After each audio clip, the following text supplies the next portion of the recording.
और साल 2013-14 का आम बजट 28 फरवरी को संसद में पेश होगा। लेकिन क्या आप जानते हैं कि वित्त मंत्री जिस भाषण को पढ़ते हैं उसे तैयार करने में हजारों लोगों की मेहनत शामिल होती है। अर्थव्यवस्था पर तेज निगाह रखने वाले दिग्गज अधिकारियों की फौज देश की आमदनी और खर्चे का ब्यौरा तैयार करती है। आइए आपको बताएं कैसे तैयार होता है देश का बजट।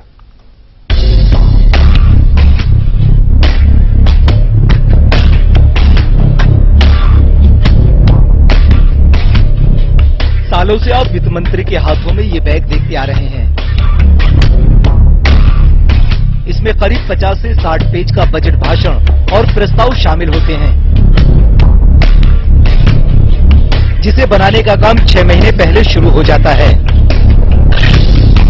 बजट बनाने का काम इस बिल्डिंग के भीतर होता है। सुरक्षा बेहद कड़ी होती है ताकि बजट पेश होने से पहले यह लीक न हो। इसे बनाने वाले कर्मचारियों का संपर्क बाकी दुनिया से काट दिया जाता है।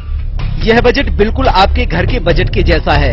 आपको हर महीने सैलरी मिलती है और वह स्कूल फीस, किराया या खाने पीने की चीजों पर खर्च हो जाती है।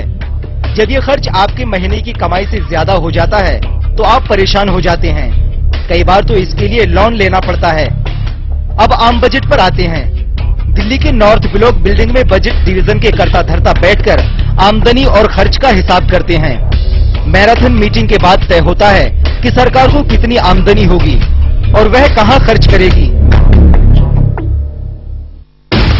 सरकार की आमदनी का मुख्य जरिया टैक्स है, जिनमें income tax, corporate tax, service tax और उत्पाद शुल्क जैसे टैक्स के अलावा नॉन टैक्स इनकम जैसे सरकारी कंपनियों की आमदनी भी शामिल होती है।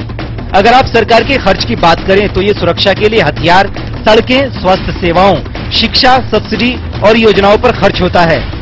भारत में सरकार की आमदनी यानी टैक्स और नॉन टैक्स से मिला पैसा खर्च के मुकाबले कम होता है। भारी भरकम खर्च के आगे आमदनी कमजोर होती है और यह फासला राजकोषीय घाटा कहलाता है, जिसे पूरा करने के लिए सरकार कर्ज लेती है और अगले साल उस कर्ज का ब्याज भी घाटे में जुड़ जाता है। इसलिए यह घाटा लगातार बढ़ने लगता है। अब सरकार के सामने 2 रास्ते बचते हैं, या तो वो खर्च कम करे या आमदनी बढ़ाए। खर्च कम करने के नाम पर सरकार ने सब्सिडी कम करने का सिलसिला शुरू किया है, जबकि आमदनी बढ़ाने के लिए टैक्स आधार को बड़ा बनाने की तैयारी चल रही है। इसलिए बजट भाषण सुनते समय उन प्रस्तावों पर गौर करना जरूरी होता है जो सरकार आमदनी बढ़ाने के लिए घोषित करती है। साथ ही इस पर भी गौर करना जरूरी होता है कि योजनाओं के लिए पैसा पहले साल के मुकाबले कम हो रहा या अधिक। इस समय दिल्ली से दीपू राय।